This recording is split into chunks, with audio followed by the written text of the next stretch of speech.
So a lot to talk about from what Mack Brown said today. This is basically his summertime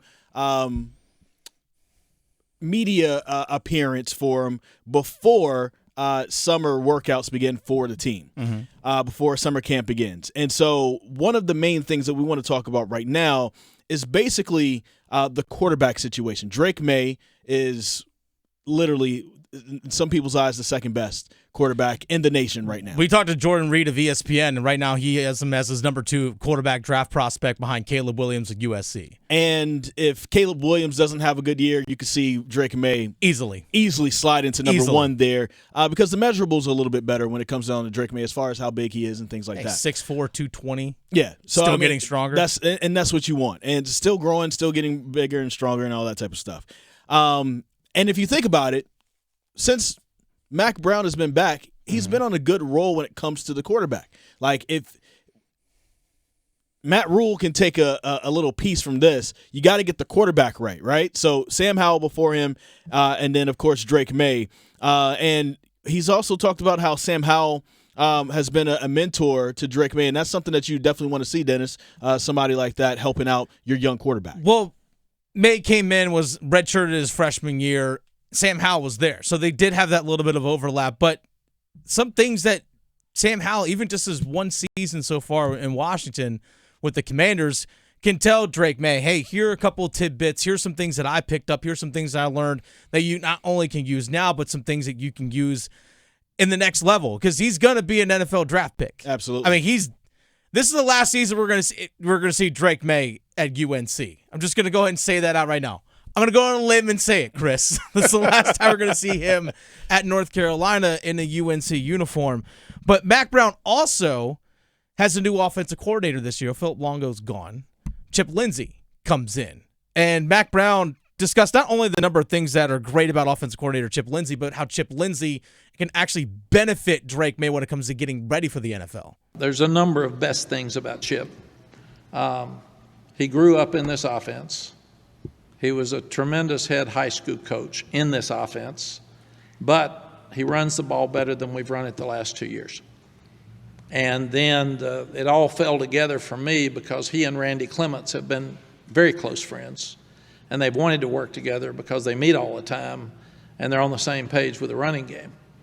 So we will have a more aggressive and better running game, and that's what I wanted. And then Chip had 2 pro quarterbacks. So he obviously is a great teacher. And that's big. And that's something that Drake Maye is going to want. Of course, he's going to want to make sure that he's getting ready for the NFL and he looks as best as possible. So, why not? This was a great time to have a different offensive coordinator. First off, the team needed it. Nothing wrong with what they had before. They just need to make a step in the better direction. And then secondly, you want to, if you're constantly getting quarterbacks to the NFL, you're going to constantly get quarterbacks coming to your school. Yeah. Right? Like if North Carolina becomes that location within this state that, hey, they have pro quarterbacks, they get them to the NFL. North Carolina will always have their own pick of the litter when it comes down to quarterbacks. They'll always want to come to the school, and if the quarterbacks are coming, then the weapons are going to follow after, the linemen are going to follow after, things like that. So it's great that Mack Brown is putting some emphasis on this. It is. It's interesting because for a long time it felt like NC State was the program that was putting. I mean, you go from Phillip Rivers, Russell Wilson, Mike Glennon, even guys like Ryan Finley back up in the NFL, Jacoby Brissett. Yep. So just a litany of quarterbacks, one right after the other, going into the NFL, coming out of NC State. So maybe that does turn into that, especially if Sam Howell has success being the starter in Washington this season, because right now he's listed at QB1 over Jacoby Brissett. And then Drake Maye ends up being a high pick. It's like, well, wait a second. That might be the place. If I'm a quarterback and I want to get to that next level in terms of the NFL, Brown. Maybe that is the place to go to. And there's nothing wrong with that.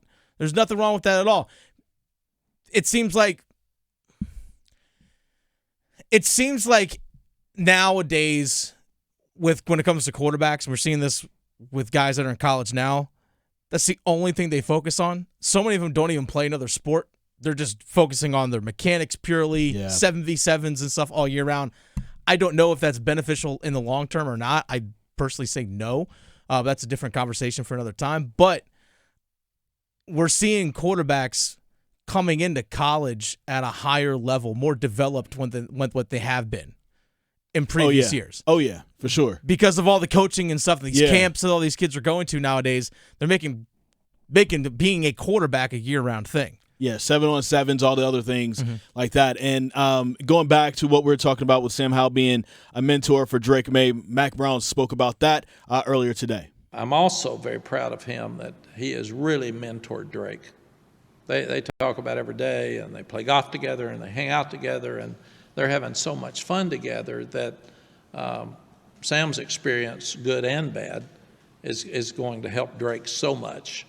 And for a guy just to have done what he wants to do, I think it's just it's a wealth of knowledge for him coming in. What I have to do with Drake is settle him down because he's so competitive and he's so hard on himself. And he's like me when I say, what happened on the 2 passes you missed in the spring game? He'd say, my feet, I got to get better with my feet. And but it's just there's never been 2 better people to lead your team. He talked about how competitive Drake Maye was, and in those 2 passes at the spring game that he's talking about. And then Mack Brown earlier in that press conference said he looked up and said, "Oh, he was 10 of 13 passing." Yeah, that is pretty good. I mean, it can't be too hard on the kid. Exactly, still 10 of 13, but that goes to show you, as great as he is now, the ceiling is still high for that guy. Like, he could still get exponentially better than what he currently is.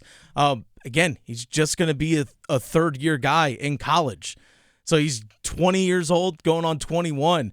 The ceiling is the roof, as you could say, as Michael Jordan might say when it comes to him. Absolutely, which is why other teams wanted to have him. Yes. And, I mean, we talked about this, months and months and months ago, but after the end of the season, Mack Brown was very open with the fact that there were other teams reaching out to Drake Maye to try to offer him NIL money or deals or things like that to simply hop in the transfer portal and come over to their school. They try to poach him. Those schools weren't, publicized, but you'd think that maybe Alabama, maybe after losing Bryce Young, could have been one of those schools. I'm not going to put it on Alabama. Maybe even Georgia after losing Stetson Bennett, after he's used up all of his eligibility. He's 9 years and of eligibility. Still doesn't have a college degree. That's I a don't different know conversation.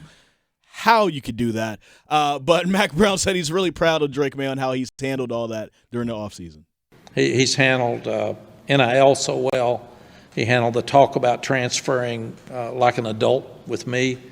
I went to Pennsylvania with him for the Freshman of the Year award, the Sean Alexander Award, and he was so humble and so nice. And then when he got down, he said, "Did I tell everybody thank you, or did I mess anything up?" And I look out the window the other day, and he's out there with offensive linemen, and they're shooting a video for something because he's worried about the other kids not having as good an NIL situation as quarterbacks do.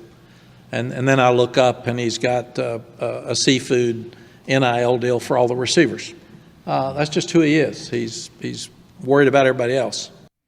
That's big. Yeah, it definitely is. And that's where teammates also can really grow to respect you. Like, hey, you're getting all the deals and stuff. I get it. You're the profile guy. You're going to get more. But you're making sure that I'm taken care of. That goes a long, long way. By the way, you mentioned a moment ago, I know we got to get the break here, about Mack Brown saying how schools were trying to poach him. I wish he would have just said name the schools. Just go ahead and call them out.